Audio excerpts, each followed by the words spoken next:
मित्रांनो नमस्कार, मी विनीत कोचरेकर आणि कोचरेकर मास्टर या इंग्रजी शिकवण्याच्या यूट्यूब मालिकेमध्ये आपलं सर्वांचं पुनश्च स्वागत. शाळेमध्ये असताना सलग अभ्यासाचे तास झाल्यानंतर एखाद दुसरा फ्री पिरियड आणि त्याच्यात जर गोष्ट सांगणाऱ्या बाई किंवा गोष्ट सांगणाऱ्या सर असले तर किती आनंद व्हायचा नाही का. तेच मला इथे करायचंय. याचे दोन उद्देश आहेत. एक, अनेकांना आपल्याला इंग्रजी वेगाने अस्खलित बोलता यावं असं वाटत असतं, परंतु त्याच्याकरता इंग्रजी भाषा मुळापासून शिकणं आवश्यक आहे. यांचं बोलणं ऐकून आपल्याला ते येईल असं नाही, सराव करणं गरजेचं आहे. त्याच्याकरता इंग्रजी भाषा सतत कानावर पडणंही आवश्यक आहे. आपल्यापैकी अनेकांच्या बाबतीत हे घडणं थोडंसं अवघड आहे आणि म्हणून आजच्या ह्या भागामध्ये मी तुम्हाला एक सुंदर गोष्ट ऐकवणार आहे. युद्धस्य कथा रम्या असं म्हटलं जातं. युद्धाच्या कथा ऐकायला सगळ्यांनाच आवडतात. इथे एका प्रत्यक्ष लढाईत, जोखमीच्या लढाईत भाग घेतलेल्या कमांडोचं कर्नल अभय सप्रू असं त्यांचं नाव आहे. त्यांचे अनुभव ते सांगतायत. ते ऐका. पूर्ण संभाषण इंग्रजीमध्ये, ते मी तुम्हाला मराठीत समजावून सांगणार आहे. हे झाल्यानंतर हे जे इंग्रजीतलं संभाषण आहे ते तुम्ही मराठी देवनागरी लिपीमध्ये लिहा. सोपं आहे, ते अवघड नाही. आय सेड हे आपण मराठी देवनागरीत लिहू शकतो ना. लिहा, वाचा, बोलण्याचा सराव होईल आणि याचा अर्थ तर मी तुम्हाला सांगणारच आहे, त्यामुळे ते समजणंही सोपं होणार आहे. तर जास्त वेळ न घालवता आपण सुरुवात करूया. इथे अभय सप्रूंची मुलाखत घेत आहेत. अलाहाबादिया नावाचे इंटरव्ह्यू. तर ऐका. Not in the northeast. Okay. We were hitting a Naga camp in Burma. People talk about this trans-border operation and stuff like that, which happened in the northeast. The Indian Army has been crossing over, especially the SF units have been crossing over for some years. And the Burmese government and the Indian government, of course, know about it. It was with permission from the Burmese government that we would cross over. So this is one of those operations.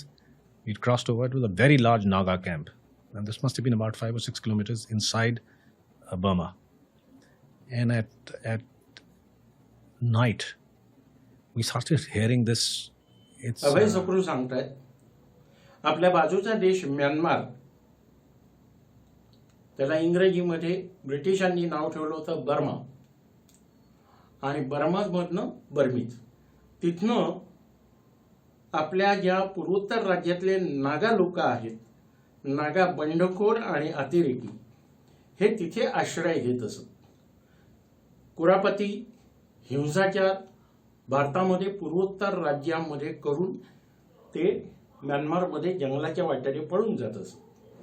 या सगळ्याची कल्पना भारताच्या सरकारला होती आणि भारत सरकारने ब्रह्मदेश सरकारला याची सूचना दिली आणि यांचा बिमोड म्यानमारच्या भूमीवर जाऊन करण्यासाठी म्यानमारच्या सरकारकडे परवानगी मागितली आणि ती म्यानमारच्या सरकारने दिली.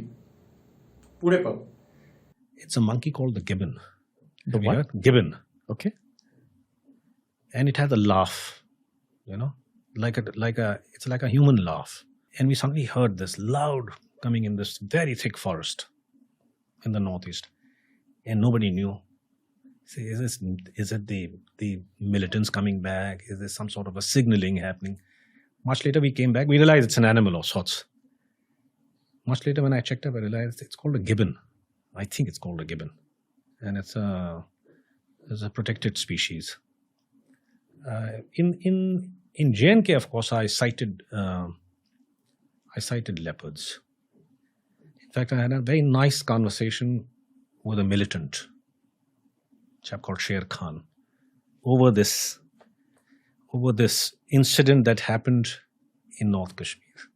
Very interesting. And the first time I realized that these guys also have a sense of humor, because I used to talk to a lot of them on the radio set, just trying to get into their head. युद्ध जंगलात होताना तुमची शत्रूशीच गाठ पडेल असं नाही, आणि त्याच्यामुळे सैनिकांचा गोंधळ कसा उडू शकतो ती कथा हे सांगतात. म्यानमारच्या घनदाट थिक फॉरेस्ट, घनदाट जंगलामध्ये असताना त्यांना माणसाच्या हसण्याचा आवाज ऐकू आला. पहिलं त्यांना वाटलं की इथे जंगलात लपलेले जे अतिरेकी आहेत त्यांच्यापैकी कोणीतरी हसलं असावं, पण तसं ते नव्हतं.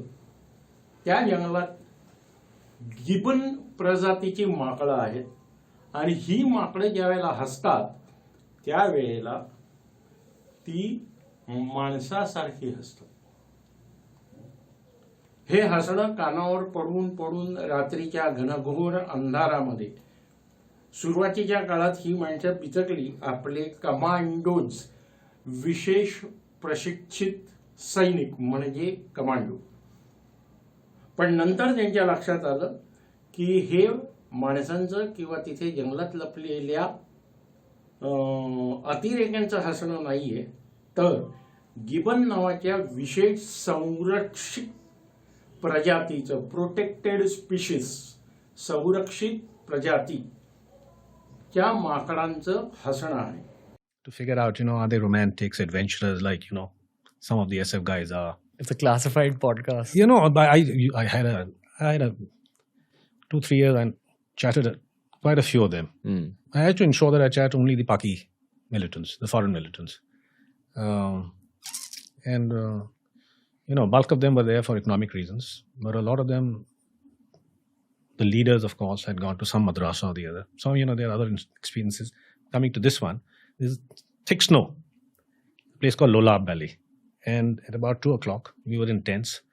2 o'clock, there's firing, a burst of fire. Shit, somebody's attacked the post, some nonsense. 3 feet of snow, miserably cold. So I got out, walked up to the sentry post. And it was a dug-in place with sandbags around it. It was a light machine gun post. There were 2 guys there looking very shaken up. So I said, who fired? I said, any sighting? Did you see anything? We're camped in a forest. So attack. So sher aa gaya. Now sher is a common word for tiger, lion, anything, but this is particularly a leopard. It's a big cat. Not a big cat. So I, showed my torch. Hard snow, so there were pug marks, and I noticed there were 2 of them. So they were hunting in pair. So I said, what happened? He says, sir, we saw this ice sparking in the darkness, and before we could react, this guy leapt. And he must have miscalculated, because he landed on top of the sandbag and knocked the LMG barrel off. The number 2 guy behind him opened up with the AK. That's when both of them ran off. Next morning, the sun came out. In bad weather, the sun came out, and the radios crackled to life, and militant stations coming alive, and there's this militant station. आता ह्याच्या पुढचं ह्यांचं जे बोलणं आहे हे काश्मीर मधल्या अतिरेक्यांबद्दल आहे. म्यानमारचे अतिरेकी होण्यामागची कारणं वेगळी, आणि काश्मीरमध्ये जे पाकिस्तान पुरस्कृत मुस्लिम अतिरेकी काश्मीरमध्ये आतंक घडवतात, हिंसाचार घडवतात, आपल्या जवानांना मारतात, जाळपोळ करतात, इतर उपद्रव करतात, त्याची कारणं वेगळी. तेच हे सांगतायत. ह्या अभय सप्रूंनी आपल्या रेडिओ सेटवरनं काश्मीरमधल्या अतिरेक्यांशी वार्तालाप केलेला आहे. चॅट ओव्हर द रेडिओ, वार्तालाप, बोलणं करणं, गप्पा मारणं नव्हे. चॅट याचा शब्दशः अर्थ गप्पा मारणं असाही आहे. हे करत असताना त्यांच्या एक गोष्ट लक्षात आली की हे जे अतिरेकी आहेत हे मुळामध्ये आर्थिक कारणासाठी, पैशाच्या प्रलोभनाने या कारवायांमध्ये ओढले जातात. बहुतेक सगळे कमी शिकलेले आहेत.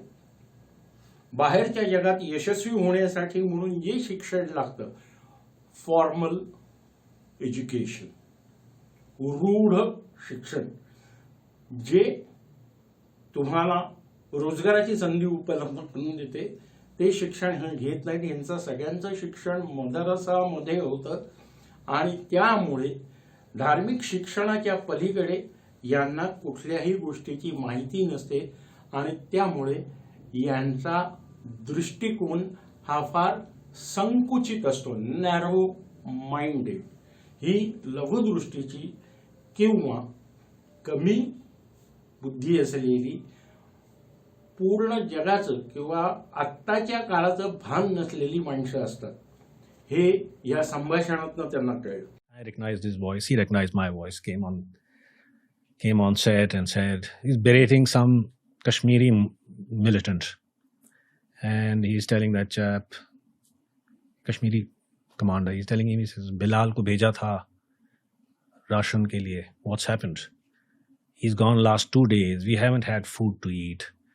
If this is the way you conduct jihad, we are your bloody guests. We've come here to fight.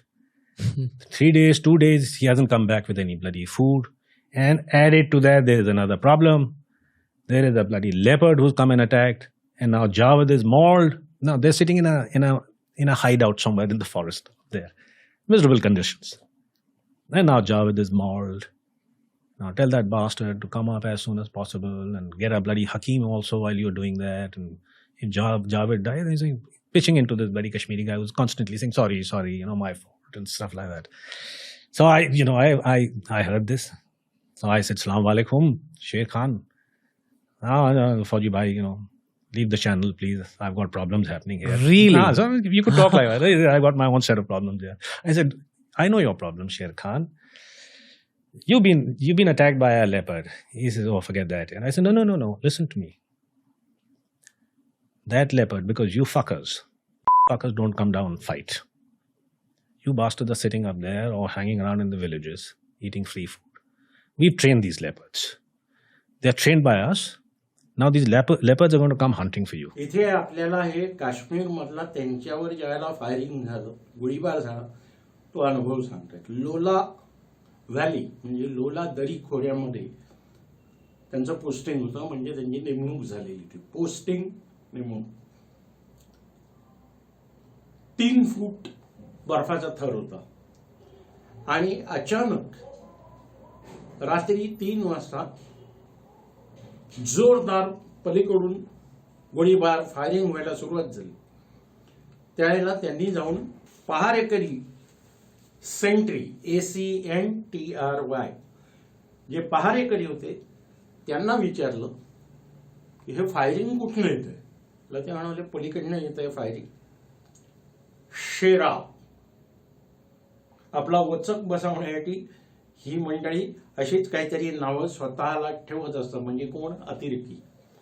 तर शेराच्याकडे असलेले जे कोण 2-4 अतिरेकी त्याच्या हाताशी होते, त्यांनी हे आपल्यावर गोळीबार केला असं आपल्या चौकीच्या गस्तीवरच्या सैनिकांनी सांगितलं. पुढे ऐका. कोचरेकर मास्टरच्या या यूट्यूब मालिकेचा उर्वरित भाग पाहण्यासाठी या चॅनेलला नक्की सबस्क्राईब करा.